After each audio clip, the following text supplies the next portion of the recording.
सभी, जैसा कि आपको पता है हम एंकलैक्स बेस्ड सीरीज़ चला रहे हैं। टोटल इसमें हम 1000 टोटल क्वेश्चन करेंगे। उसमें आज का हमारा ये एपिसोड है और इसमें हमारा फर्स्ट क्वेश्चन जो है वो है, ये फर्स्ट क्वेश्चन हमने पिछले एपिसोड में भी लास्ट करके छोड़ा था कि आपको इस क्वेश्चन का आंसर बताना है। तो आप सभी लोगों के आंसर हमने देखे हैं अभी, तो कुछ ठीक भी है। तो यहाँ पे अगर हम बात करें, ये क्वेश्चन जो सोल्व करने के लिए हमने बोला था, तो सोल्व इसको हम कैसे करेंगे। फर्स्ट क्वेश्चन में आपका है कि as the client reaches 8 centimetre dilation the nurse notes a pattern on the fetal monitor that shows a drop in fetal heart rate by 30 beat per minute beginning at the peak of the contraction and ending at the end of contraction. यहाँ पे दिया गया है कि एक patient है, उसका 8 centimetre cervical dilation है और नर्स फीटल मॉनिटर में चेक कर रही है कि जब यूट्रस का कॉन्ट्रैक्शन हो रहा है तो उसमें 30 beat per minute fetal heart rate में डिक्लाइन यानी कि कम हो रही है कॉन्ट्रैक्शन पे, और ख़त्म कब हो रही है ये 30 बीट पर मिनट कम होना जब यूट्रस का कॉन्ट्रैक्शन एंड हो रहा है तब। The fetal heart rate baseline is 165 से 175 beat per minute with variability of 0 to 2 beat per minute. What is the most likely explanation for this pattern. तो आपको ये बताना है कि ये पैटर्न जो है ये क्यों हो रहा है ऐसा। देखिए, यहाँ पे बात हो रही है जब यूट्रस में कॉन्ट्रैक्शन हो रहा है तो उसके साथ साथ में फीटल की हार्ट रेट है वो डाउन हो रही है, और कब जाके ख़त्म हो रही है, जब यूट्रस का कॉन्ट्रैक्शन ख़त्म हो रहा है तब वापस से नॉर्मल आ रही है। तो इसको समझने के लिए हमें एक टर्मिनोलॉजी का यूज़ करते हैं जिसको हम बोल रहे हैं डिसेलरेशन। हम उस डिसेलरेशन के बारे में अभी पढ़ेंगे। देखिए, हम उस क्वेश्चन को करने से पहले हमें सबसे पहले ये 2-3 चीज़ें हैं जो समझना ज़रूरी है कि डिसेलरेशन का मतलब क्या है। ये इससे रिलेटेड कई क्वेश्चन हम आगे अभी करेंगे। तो डिसेलरेशन जो है इसका मतलब होता है decrease in fetal heart rate या डिक्रीज इन हार्ट रेट। ये डिसेलरेशन जो है वो 3 तरीके के देखने को मिल सकते हैं।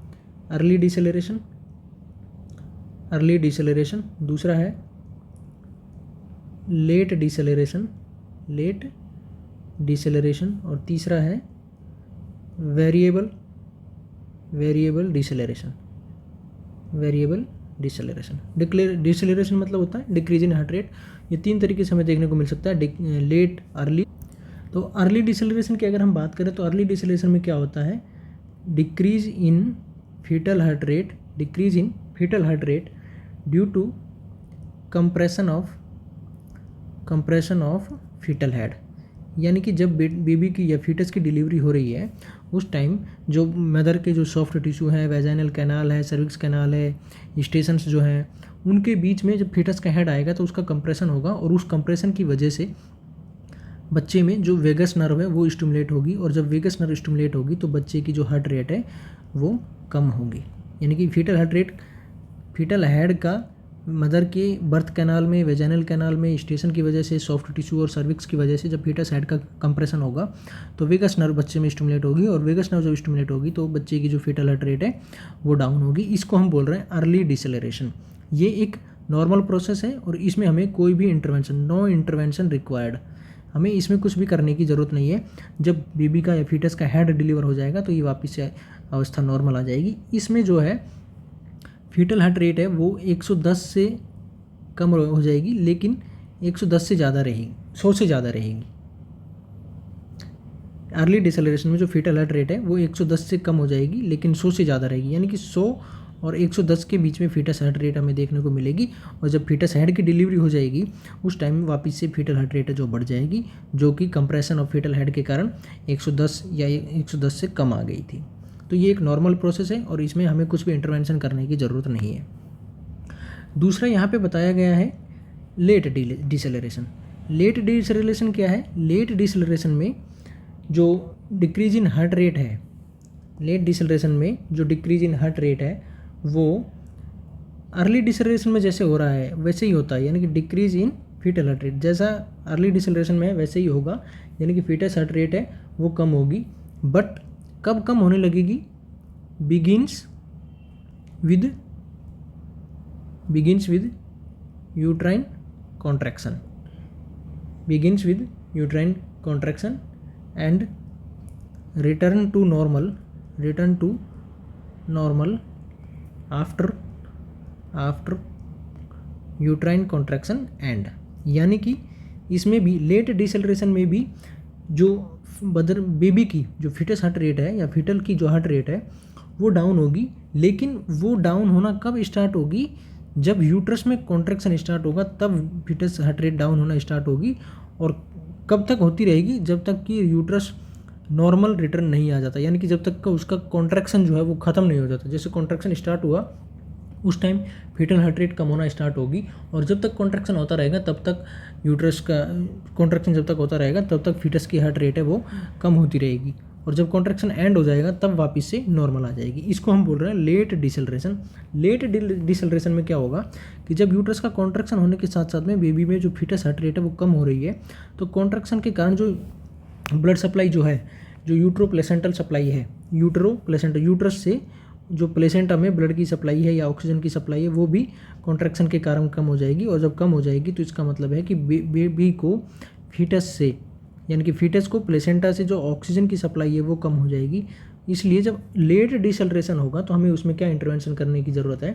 जब लेट डिसेलरेशन हमें देखने को मिलेगा तो वहाँ पे कॉन्ट्रैक्शन के कारण प्लेसेंटा की सप्लाई कम हो जाने के कारण बेबी में ऑक्सीजन की सप्लाई कम हो जाएगी। इसलिए हम एज एन इंटरवेंशन के रूप में मदर को ऑक्सीजन सप्लाई बढ़ाते हैं। ऑक्सीजन सप्लाई जो है वो बढ़ाएंगे लेट डिसेलरेशन में एज ए मैनेजमेंट और इंटरवेंशन के रूप में, यानी कि मदर को ऑक्सीजन प्रोवाइड करवाएंगे, और ऑक्सीजन जब प्रोवाइड करवाएंगे तो इससे क्या होगा कि ब्लड में ऑक्सीजन का लेवल बढ़ेगा और यूट्रो प्लेसेंटल सप्लाई जो कम हुई है वो वापस से नॉर्मल हो सकेगी। लेट डिसेलरेशन में फीटल हार्ट रेट कम होगी, लेकिन जब यूट्रस कॉन्ट्रैक्शन स्टार्ट शुरू होगा तभी कम होने लगेगी, और जब तक यूट्रस का कॉन्ट्रैक्शन बना रहेगा तब तक कम होती रहेगी, और जैसे ही कॉन्ट्रैक्शन एंड होगा फिर वापस से नॉर्मल बढ़ने लगेगी। ये लेट डिसेलरेशन में देखने को मिलता है, और इसमें ऑक्सीजन की सप्लाई जो है वो हम मदर को देंगे। ये हमारा एक मेन इंपॉर्टेंट एस्पेक्ट इसमें है, या ऑक्सीजन सप्लाई मदर को देनी पड़ेगी। तीसरा ऑप्शन हमारा था, तीसरा डिसेलरेशन के बारे में थी लेट डिसेलरेशन। लेट डिसेलरेशन जो है वो किस में देखने को मिलता है, लेट डिसेलरेशन हमें देखने को मिलता है कब, जब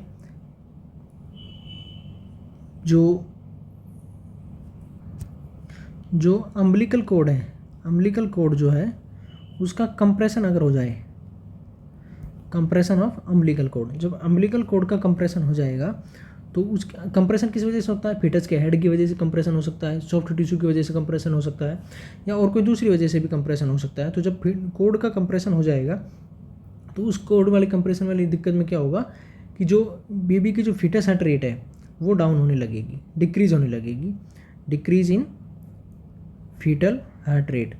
अम्बिलिकल कोड के कंप्रेशन होने की वजह से बेबी की जो फीटस हार्ट रेट है वो डाउन होने लगेगी, और इससे क्या होगा, इससे जो बेबी को जो ब्लड फ्लो है वो डिक्रीज हो जाएगा। यानी कि हार्ट रेट जो है वो तीनों में ही डाउन हो रही है, अर्ली डिसेलरेशन में भी, लेट डिसेलरेशन में भी, और वेरिएबल में। अर्ली में क्यों हो रही है, बेबी का जो फीटस हेड है वो कंप्रेशन की वजह से वेगस नर्व एक्टिवेट हो रही है, और वेगस नर्व स्टिमुलेट जब हो रही है तो डिक्रीज होगी फीटल हार्ट रेट, और हमें कोई इंटरवेंशन करने की जरूरत नहीं है। जब बेबी का हेड डिलीवर हो जाएगा तो वापस से नॉर्मल हो जाएगी।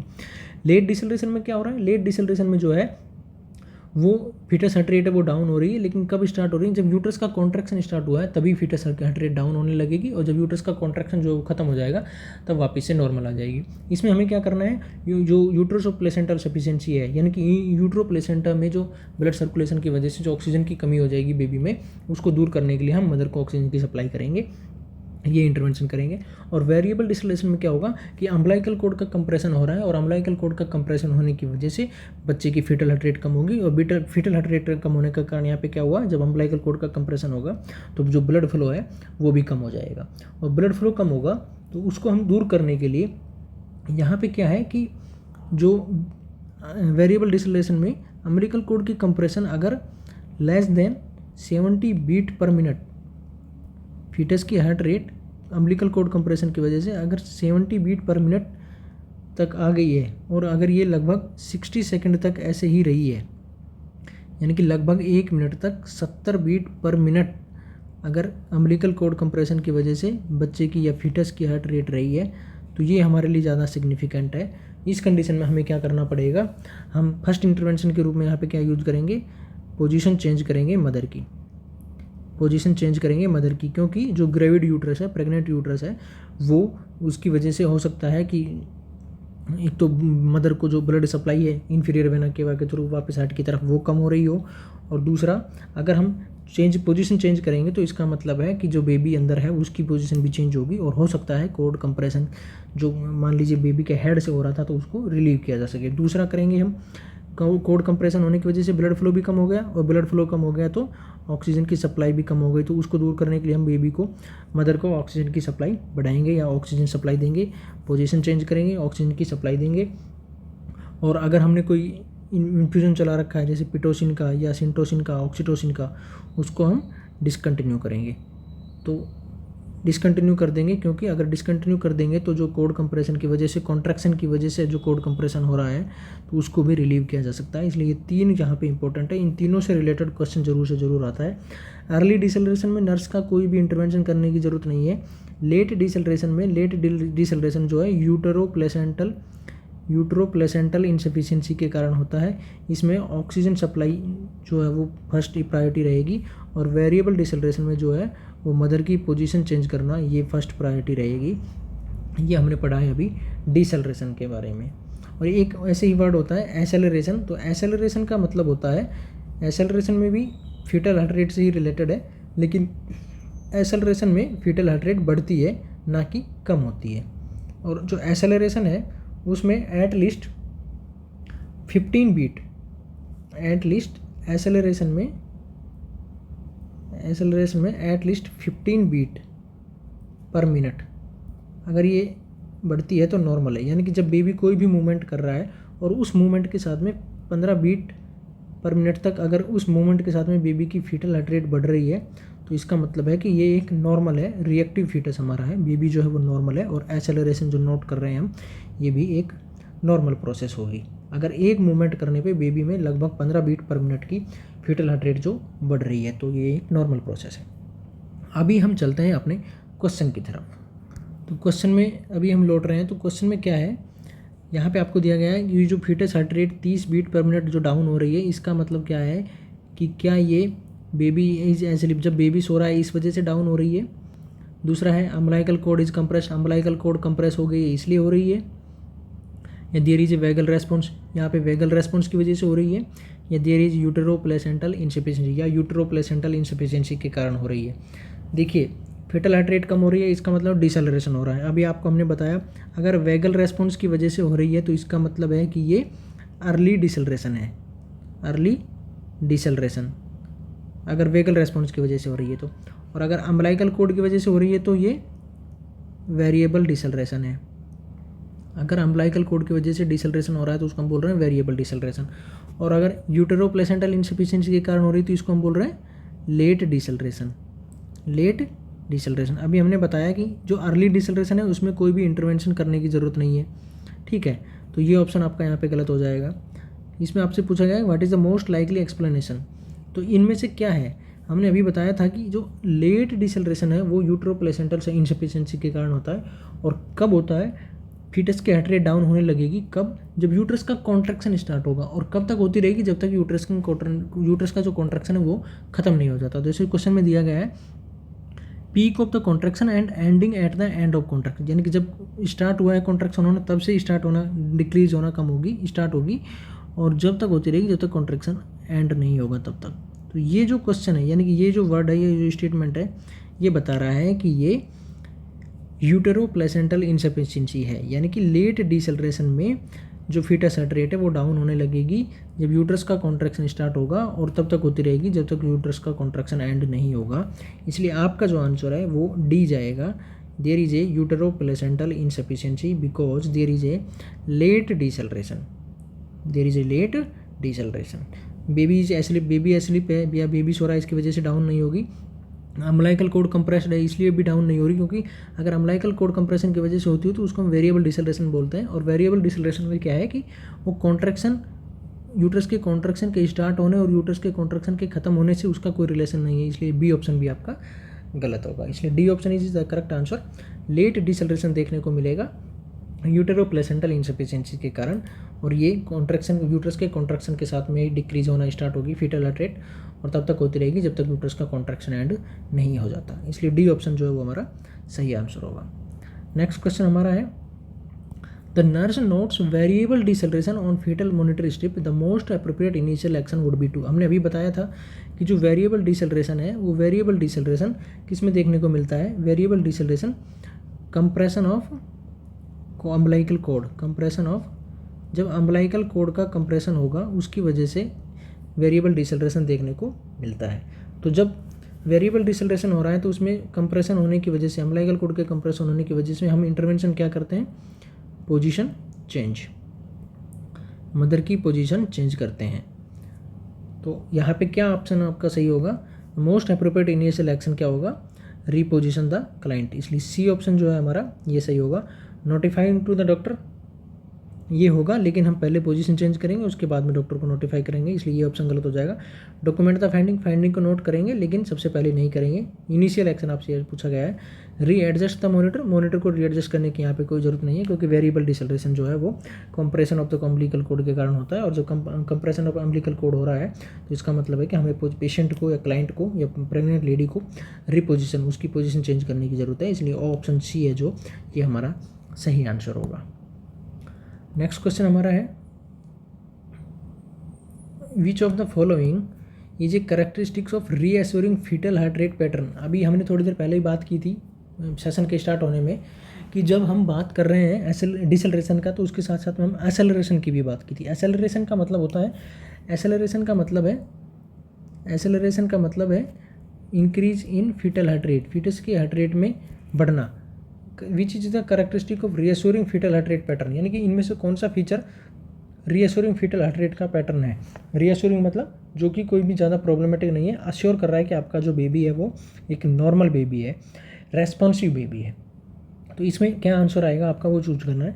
ए fetal heart rate of 170 to 180 beat per minute, एक फीटस की हार्ट रेट अगर 170 से 180 है तो क्या ये reassuring fetal heart rate pattern को शो कर रहा है, नहीं, ये गलत आंसर होगा क्योंकि 170 और 180 बीट पर मिनट जो है वो बच्चे में नॉर्मल नहीं है, ये टैकीकार्डिया को डिनोट करता है, बेबी में टैकीकार्डिया को डिनोट करता है।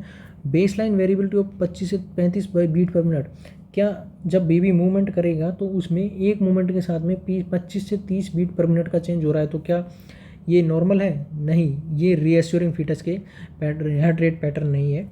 ओमनियस पीरियोडिक चेंज, ये भी यहाँ पे नहीं होगा क्योंकि पीरियोडिक चेंज ओमनियस का मतलब होगा यूट्रस के कॉन्ट्रैक्शन के साथ में रिलेशनशिप, तो यहाँ पे यूट्रस के कॉन्ट्रैक्शन के साथ में भी रिलेशनशिप जो है वो हमें डिसेलरेशन में देखने को मिलता है, ना कि एसेलरेशन में। और यहाँ पे बात हो रही है कि characteristic reassuring fetal heart rate pattern का कौन सा है, तो हम एसेलरेशन की बात करेंगे।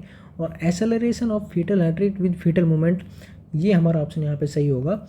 अगर एसेलरेशन ऑफ फीटल हार्ट यानी कि जब फीटल हार्ट रेट है वो बढ़ रही है, कब, विद फीटल मूवमेंट, जब फीटस मूवमेंट कर रहा है तो फीटस की हार्ट रेट बढ़ रही है तो उसको हम रीएश्योरिंग बोलते हैं। तो बढ़ तो यहाँ पे भी रही है 25 से 35, लेकिन ये ऑप्शन हमने गलत कर दिया, क्यों, क्योंकि 25 से 35 बीट जो बढ़ रही है वो एक एबनॉर्मल बढ़ रही है, ये हमारे रीएश्योरिंग फीटल हार्ट रेट पैटर्न को शो नहीं करती है। Reassuring fetal heart rate pattern जो है वो श्योर क्या करता है कि फीटस की हार्ट रेट फीटल मूवमेंट के साथ में बढ़ रही है, लेकिन लगभग 15 बीट पर मिनट, यानी कि एक मूवमेंट जब बेबी ने किया, मान लीजिए बेबी की 145 beat per minute base line heart rate है और अभी बेबी ने कोई भी मूवमेंट किया तो उसकी मूवमेंट के साथ में उसकी हार्ट रेट में टोटल 15 बीट पर मिनट बढ़ जाएगी, 145 से 160 बीट पर मिनट हो जाएगी। तो इसको हम क्या बोल रहे हैं कि ये हमारे लिए रीएश्योरिंग फीटल हार्ट रेट पैटर्न है, यानी कि जब बेबी मूव कर रहा है या मूवमेंट कर रहा है तो उसकी फीटस की हार्ट रेट बढ़ जाएगी, और बढ़ेगी भी कितनी, एटलीस्ट 15 बीट पर मिनट बढ़ेगी, ना कि 25 से 30 बीट पर मिनट बढ़ेगी। इसलिए ये ऑप्शन हमने यहाँ पे गलत कर दिया है, और ऑप्शन डी जो हमारा है वो सही होगा। अगर मूवमेंट के साथ में फीटस की हार्ट रेट लगभग 15 बीट पर मिनट बढ़ रही है तो ये हमारे लिए नॉर्मल है, नॉर्मल बेबी अंदर है, reassuring fetal heart rate pattern हमारे लिए है, इसलिए D option is the correct answer. Next question हमारा है, the nurse ask the client with an epidural anaesthesia to void every hour during the labour, यानी कि एक पेशेंट है, लेबर में है, उसको एपिड्यूरल एनेस्थीसिया दिया है, नर्स उसको बोल रही है और उसको हर 1 घंटे में बाथरूम करने के लिए, अवॉइड करने के लिए बोल रही है। The rational for this intervention is, ये ऐसा क्यों करने के लिए नर्स उसको हर 1 घंटे में बोल रही है।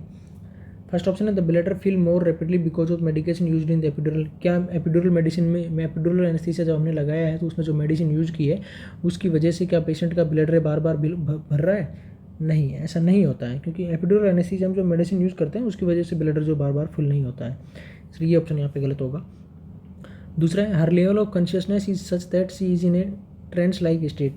ये भी यहाँ पे गलत होगा, क्योंकि यहाँ पे पेशेंट को हमने सिर्फ एपिड्यूरल एनेस्थीसिया दिया है, जनरल एनेस्थीसिया या इनहेलेशनल एनेस्थीसिया हमने यूज़ नहीं किया है, इसलिए ये ऑप्शन भी यहाँ पे गलत हो जाएगा, क्योंकि पेशेंट तो कॉन्शियस रहेगा। ठीक है। तीसरा ऑप्शन है the sensation of the bladder feeling is diminished और लॉस्ट। यहाँ पे ये ऑप्शन आपका सही होगा, क्योंकि जब एपिड्यूरल एनेस्थीसिया हम पेशेंट को लगा रहे हैं तो एपिड्यूरल एनेस्थीसिया की वजह से पेशेंट में जो ब्लैडर डिस्टेंशन यानी कि जो ब्लैडर फुल हो जाने की जो फीलिंग है वो कम हो जाती है। तो ब्लैडर फुल हो जाने की फीलिंग जो कम हो जाएगी, इसका मतलब है कि पेशेंट को पता नहीं लगेगा कि उसका ब्लैडर में यूरिन इकट्ठा हो गया है और उसको वॉशरूम करने की ज़रूरत है। तो जब उसको पता नहीं लगेगा तो जो डिस्टेंडेड ब्लैडर है वो डिस्टेंडेड ब्लैडर की वजह से जो हमारे लेबर की प्रोग्रेस है, लेबर का जो प्रोग्रेस है उसको डिस्टेंडेड ब्लैडर कम कर देता है। इसलिए नर्स इस चीज़ को अवॉइड करने के लिए, लेबर के प्रोग्रेस को अवॉइड करने के लिए पहले ही हर 1 घंटे में पेशेंट को बोलती रहेगी कि वो बाथरूम करें। इसलिए हम जब सर्जरी या सिजेरियन सेक्शन से डिलीवरी कर रहे हैं या फिर जब नॉर्मल लेबर की बात कर रहे हैं तो वहाँ पे हम पेशेंट को कैथेटर लगा देते हैं कई बारी, ताकि जो ब्लैडर फीलिंग वाली जो प्रॉब्लम है उसको दूर किया जा सके और जो हमारा लेबर के जो प्रोग्रेस है उसको डिक्रीज होने से बचा सके। यहाँ पे डी ऑप्शन भी आपका गलत हो जाएगा, क्योंकि she is embarrassed to ask the bed pan that is frequently. या फिर नर्स इसलिए उसको बेड पान पेशेंट मांगेगा बार बार, वो अपने आप को एम्ब्रेस फील करेगी, इसलिए हम उसको पहले ही हर 1 घंटे में वॉशरूम करने के लिए या वॉइड करने के लिए बोल रहे हैं। आपको इसका जनरल कंसेप्ट ये समझ में आना चाहिए कि जब एपिड्यूरल एनेस्थीसिया हम यूज़ कर रहे हैं तो एपिड्यूरल एनेस्थीसिया वाले पेशेंट में जो ब्लैडर के फुल हो जाने वाली जो फीलिंग है वो उसको परसीव या सेंस नहीं कर पाएगा, और उसको सेंस नहीं कर पाएगा तो जो हमारा पेशेंट है उसका ब्लैडर भरा हुआ रहेगा यूरिन से भरा हुआ ब्लैडर है, तो इसका मतलब है कि जो हमारे लेबर की जो प्रोग्रेस है या यूट्रस के जो कॉन्ट्रैक्शन है वो इफेक्टिव नहीं होंगे, और हम जैसा नॉर्मल डिलीवरी जो चाह रहे हैं या जो फ्रीक्वेंट टाइम यानी कि जितना जो नॉर्मल टाइमिंग है उसमें डिलीवरी कराना चाह रहे हैं उस टाइम में डिलीवरी प्रोग्रेस नहीं हो पाएगी। इसलिए उस चीज़ को अवॉइड करने के लिए हम पेशेंट को पहले से ही यानी कि हर 1 आवर में, हर इंटरवल में, हर 1 घंटे में पेशेंट को वॉशरूम करने के लिए बोलेंगे, ताकि उसका ब्लैडर जो फुल नहीं हो पाए, और फुल नहीं हो पाएगा तो हमारी जो नॉर्मल डिलीवरी है या जो नॉर्मल लेबर प्रोग्रेस है वो होती रहेगी। C option is the correct answer. Next question हमारा है a client in the family planning clinic ask the nurse about the most likely time for her to conceive. यानी कि इनमें से एक पेशेंट है जो आया है, वो पूछ रहा है कि सबसे ज़्यादा बेबी कंसीव करने के चांसेस कब है, which is the time. The nurse explain that conception is most likely to occur. Nurse बता रही कि सबसे ज़्यादा चांसेस कब है, जब फर्टिलाइजेशन हो जाए या कंसेप्शन होने के चांसेस सबसे ज़्यादा कब है। यानी कि पेशेंट आपसे पूछ रहा है कि सबसे ज़्यादा बेबी कंसीव करने के चांसेस कब है, ये आपको यहाँ पे बताना है। कब बताना है? ऑप्शन है एस्ट्रोजन लेवल्स आर लो, जब एस्ट्रोजन का लेवल कम है तब होने के ज़्यादा चांसेस हैं, या ल्यूटिनाइजिंग हार्मोन इज हाई, जब ल्यूटिनाइजिंग हार्मोन LH बढ़ा हुआ है तब ज़्यादा चांसेस हैं, या एंडोमेट्रियल लाइनिंग इज थिन, जब एंडोमेट्रियम की लाइनिंग थिन है तब होने के चांसेस ज़्यादा हैं, या प्रोजेस्टेरोन लेवल इज लो, या प्रोजेस्टेरोन का लेवल जब लो है तब होने के चांसेस ज़्यादा हैं। देखिए आपको पता होना चाहिए ये 2 हार्मोन होते हैं एंटीरियर पिट्यूटरी से सीक्रेट होने वाले, FSH और एक LH। जो हमारे ओवेरी है उसमें या फीमेल की जो ओवेरी है उसमें इमेच्योर ग्रेफियन फॉलिकल से मैच्योर में कन्वर्ट होते रहते हैं। इमेच्योर से मैच्योर में कन्वर्ट कराने के लिए हमें चाहिए FSH।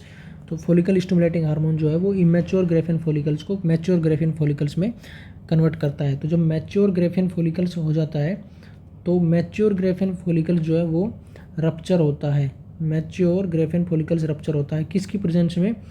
LH hormone. Luteinizing hormone जो है वो मैच्योर ग्रेफियन फॉलिकल्स को रप्चर करेगा तो उसमें से ओवम का रिलीज होगा। यानी कि मैच्योर ग्रेफियन फॉलिकल से ओवम को रिलीज कराने के लिए हमें ल्यूटिनाइजिंग हार्मोन की ज़रूरत पड़ती है।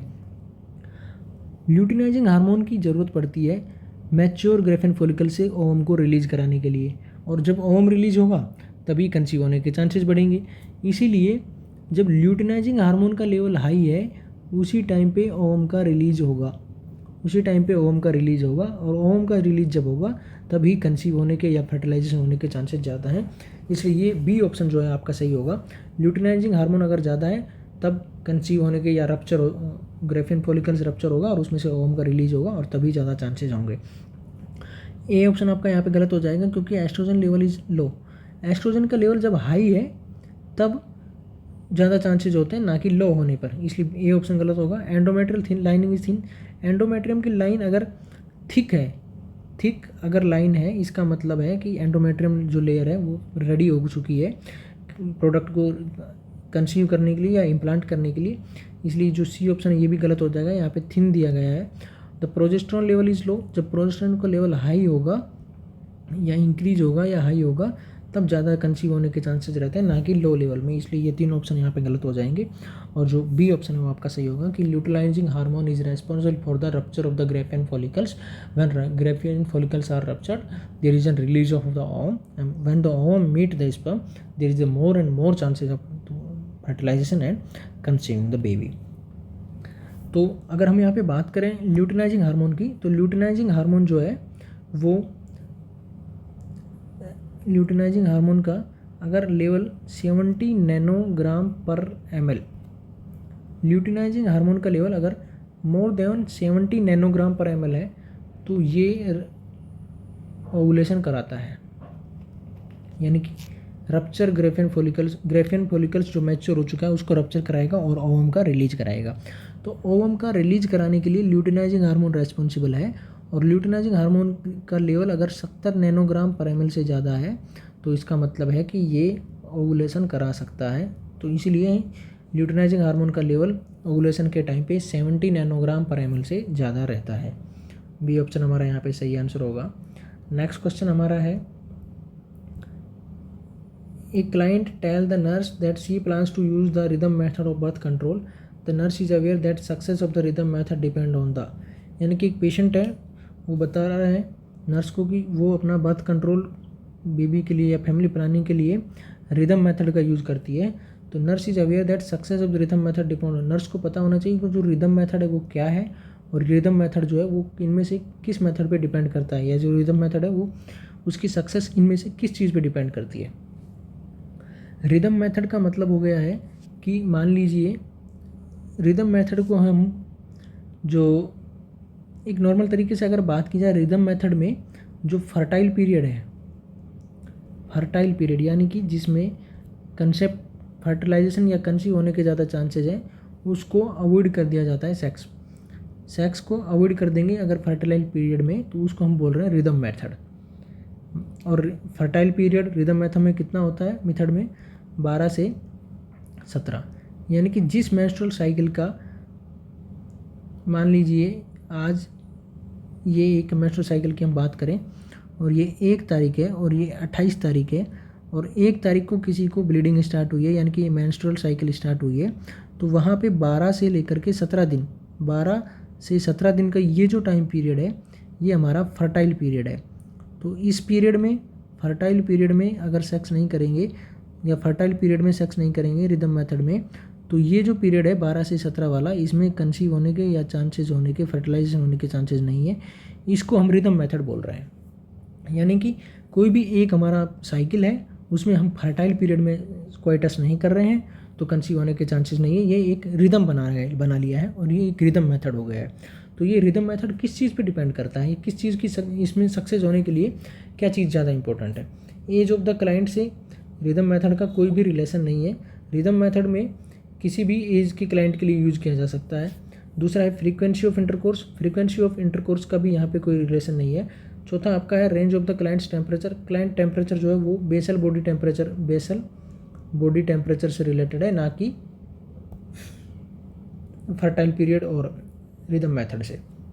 रिदम मेथड में जो सक्सेस है वो इसकी डिपेंड करती है रेगुलरिटी ऑफ द मेंसेज।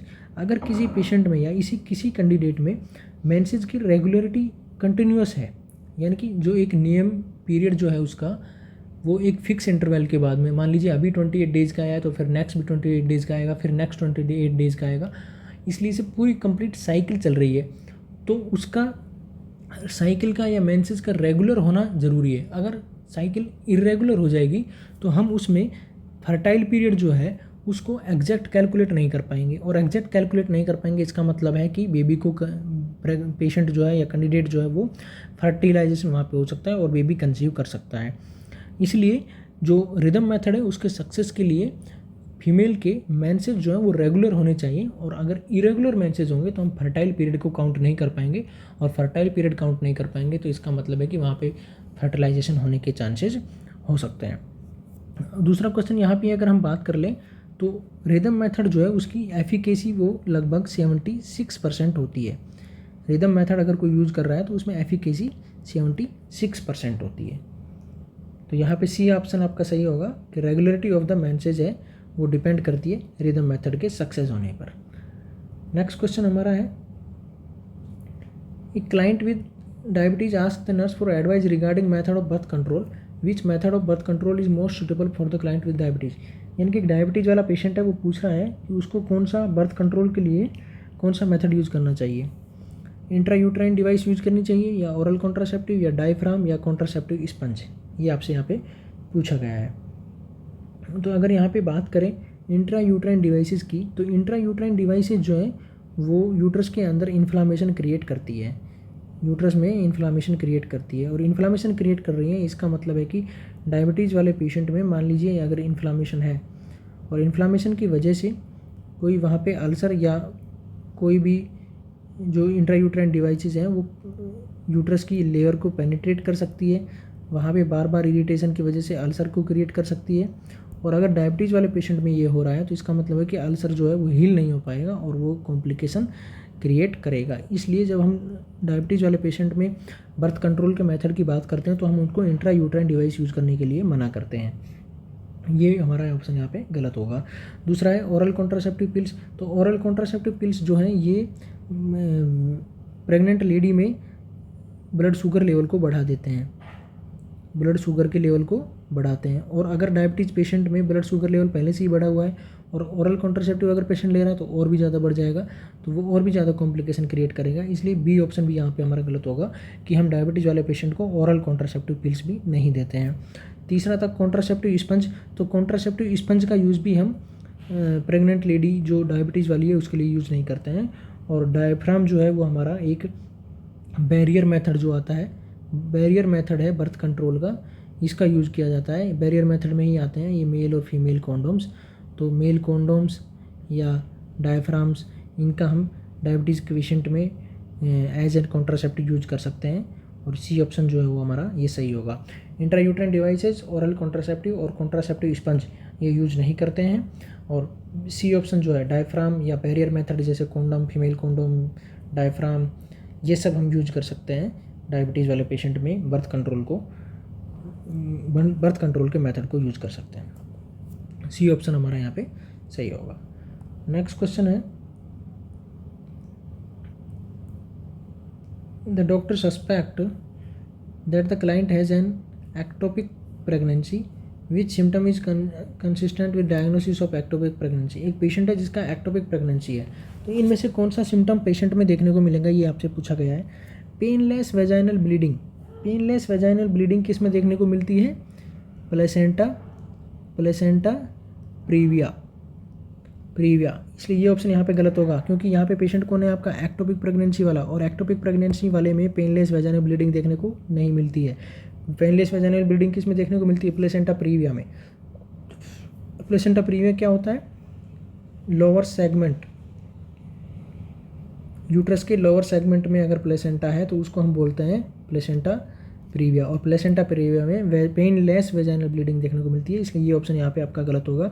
दूसरा है एब्डोमिनल क्रैम्पिंग। एब्डोमिनल क्रैम्पिंग जो है वो एक्टोपिक प्रेगनेंसी में देखने को नहीं मिलती है, क्योंकि एब्डोमिनल क्रैम्पिंग जो है वो नॉर्मल लेबर पेन में भी देखने को मिल सकती है। तो एक्टोपिक प्रेगनेंसी का कोई फीचर नहीं है ये। कौन सा? एब्डोमिनल क्रैम्पिंग एक्टोपिक प्रेगनेंसी का फीचर नहीं है, ये एक लेबर का साइन हो सकता है। एब्डोमिनल क्रैम्पिंग जो है साइन ऑफ लेबर, ये एक लेबर का साइन है। Painless vaginal bleeding placenta previa में देखने को मिलती है। Throbbing pain in the upper quadrant, ये भी एक्टोपिक प्रेगनेंसी का फीचर नहीं है, क्योंकि जो throbbing pain of upper quadrant है ये एक्टोपिक प्रेगनेंसी में देखने को नहीं मिलता है। तो एक्टोपिक प्रेगनेंसी में आपको sudden stabbing pain in lower quadrant ये देखने को मिलेगा। Sudden stabbing pen in the lower quadrant ये एक्टोपिक प्रेगनेंसी में देखने को मिलेगा, इसलिए ये ऑप्शन जो है आपका ये सही होगा। आपसे क्वेश्चन में पूछा गया एक्टोपिक प्रेगनेंसी का इनमें से कौन सा सिम्टम है, तो पेनलेस वेजाइनल ब्लीडिंग जो है वो प्लेसेंटा प्रीविया में देखने को मिलेगी।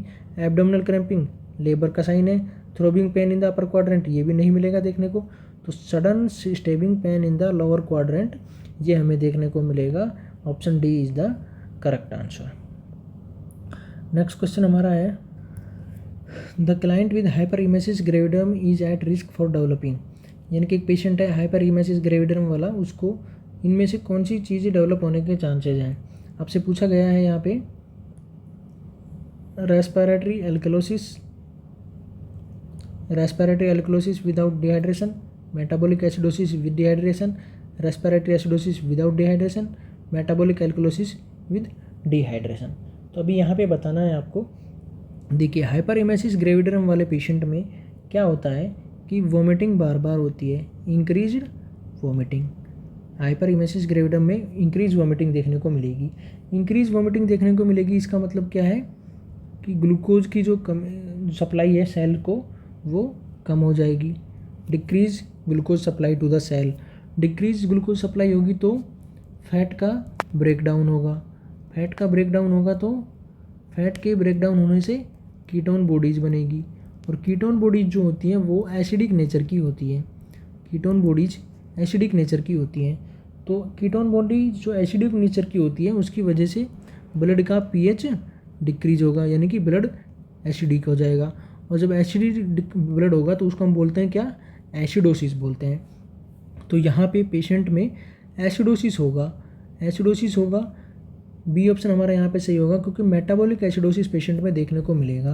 क्योंकि इसके साथ साथ में बाइकार्बोनेट के जो लेवल है, बाइकार्बोनेट का लेवल भी कम होगा। बाइकार्बोनेट का लेवल कम क्यों होगा, क्योंकि पेशेंट जब बार बार वोमिटिंग करेगा तो स्टमक में जो कार्बोनेट है वो उसका लेवल कम होगा, और स्टमक का लेवल कम होने की वजह से पेशेंट में मेटाबॉलिक एसिडोसिस देखने को मिलेगा, और डिहाइड्रेशन भी देखने को मिलेगा, क्योंकि यहाँ पे पेशेंट बार बार वोमिटिंग कर रहा है तो फ्लूइड का भी लेवल कम हो जाएगा। इसलिए बी ऑप्शन जो है आपका सही होगा। यहाँ पे रेस्पिरेटरी एल्कोलोसिस वाला ऑप्शन भी गलत होगा, सी और डी ये दोनों ऑप्शन भी यहाँ पे गलत होंगे। हाइपरइमेसिस ग्रेविडम वाले पेशेंट में हमेशा मेटाबॉलिक एसिडोसिस देखने को मिलेगा। क्यों देखने को मिलेगा, क्योंकि हाइपरइमेसिस ग्रेविडम में बार बार वोमिटिंग होती है। बार बार वोमिटिंग होने की वजह से पेशेंट में ग्लूकोज या कार्बोहाइड्रेट की कमी हो जाती है। कार्बोहाइड्रेट की कमी हो जाती है तो फैट का ब्रेकडाउन होता है। फैट का ब्रेकडाउन होने की वजह से कीटोन बॉडीज़ बनेगी, और कीटोन बॉडी जो है वो एसिडिक नेचर की होती है। इस वजह से एसिडिक नेचर के होने की वजह से ब्लड का जो पीएच है वो कम हो जाएगा, और जब ब्लड का पीएच कम हो रहा है तो इसका मतलब एसिडोसिस हो रहा है, और यहाँ पे बाइकार्बोनेट का भी लॉस हो रहा है तो इसका मतलब है कि यहाँ पे मेटाबॉलिक एसिडोसिस आपको देखने को मिलेगा, और फ्लूइड का भी लॉस हो रहा है तो इसका मतलब है कि यहाँ पे आपको डिहाइड्रेशन भी देखने को मिलेगा। इसलिए option B is the correct answer. Next question हमारा है, एक client tell the doctor that she is about 20 week pregnant, the most definitive sign of pregnancy is. एक पेशेंट है वो बता रहा है कि उसको लगभग 20 वीक की प्रेगनेंसी है, तो इनमें से कौन सा साइन है वो डेफिनेटिव साइन है प्रेगनेंसी का। फर्स्ट ऑप्शन है एलिवेटेड ह्यूमन कोरियोनिक गोनाडोट्रोपिन, दूसरा है presence of fetal heart tone, तीसरा है यूट्राइन एनलार्जमेंट, और चौथा है ब्रेस्ट एनलार्जमेंट एंड टेंडरनेस। देखिए मोस्ट डेफिनेटिव साइन की यहाँ पे अगर बात की जाए तो HCG जो है ये मल्टीपल प्रेगनेंसी में भी बढ़ा हुआ देखने को मिल सकता है, मल्टीपल प्रेगनेंसी में भी बढ़ा हुआ देखने को मिल सकता है। इसके अलावा ये ट्रोफोब्लास्टिक डिजीज़ में भी बढ़ा हुआ देखने को मिल सकता है। तो जो एलिवेटेड ह्यूमन कोरियोनिक गोनाडोट्रोपिन है ये ट्रोफोब्लास्टिक डिजीज़ में भी देखने को बढ़ा हुआ देखने को मिल सकता है। तो ये 20 वीक प्रेग्नेंट लेडी का या प्रेगनेंसी का डेफिनेटिव साइन नहीं हो सकता, ये कन्फ्यूजिंग साइन हो सकता है, इसलिए ए ऑप्शन यहाँ पे गलत हो जाएगा। दूसरा है यूट्राइन एनलार्जमेंट। यूट्राइन एनलार्जमेंट जो है वो यूट्रस में कोई मास है उसकी वजह से भी बढ़ा हुआ देखने को मिल सकता है। यूट्रस का एनलार्जमेंट, यूट्रस में कोई मास है उसकी वजह से भी बढ़ा हुआ देखने को यूट्रस आपको मिल सकता है, तो ये भी एक डेफिनेटिव साइन प्रेगनेंसी का नहीं है।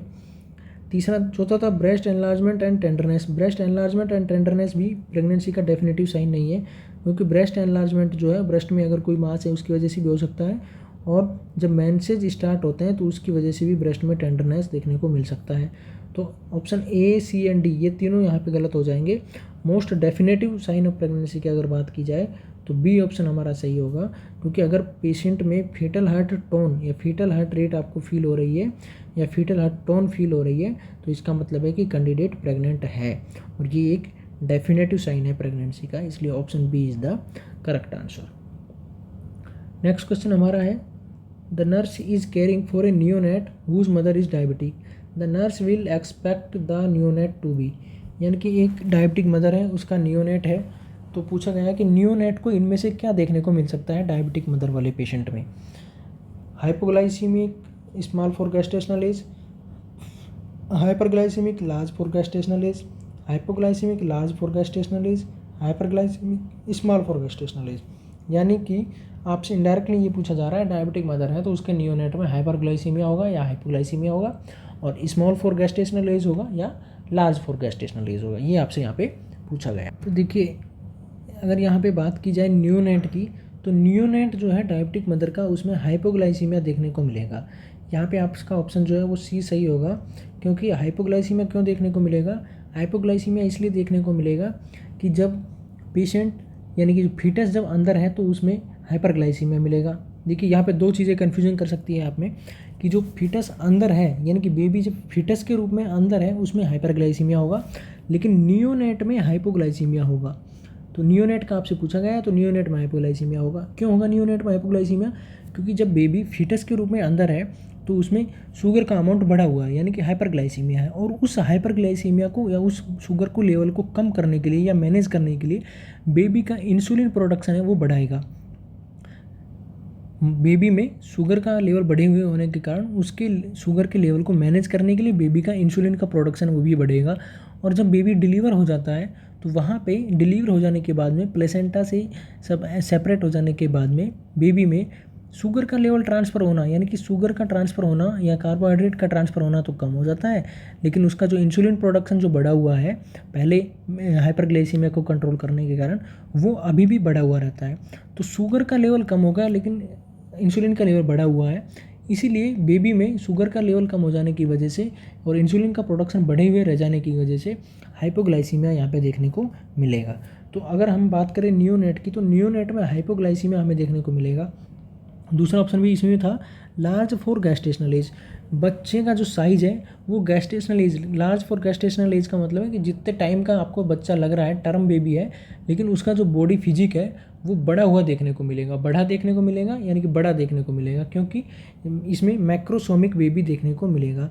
मैक्रोसोमिक बेबी का मतलब हो गया मोर देन लगभग 4 kg, 4 kg से भी ज़्यादा का वजन यहाँ पे बेबी में देखने को मिलेगा, क्योंकि मदर जब प्रेग्नेंट है तो उसमें बेबी में मदर से ब्लड शुगर का ज़्यादा लेवल या कार्बोहाइड्रेट ज़्यादा ट्रांसफ़र होने की वजह से बेबी में जो बेबी का जो साइज़ है वो बढ़ जाएगा। तो बेबी का साइज़ बढ़ जाएगा, उसको हम बोल रहे हैं लार्ज फॉर गेस्टेशनल एज।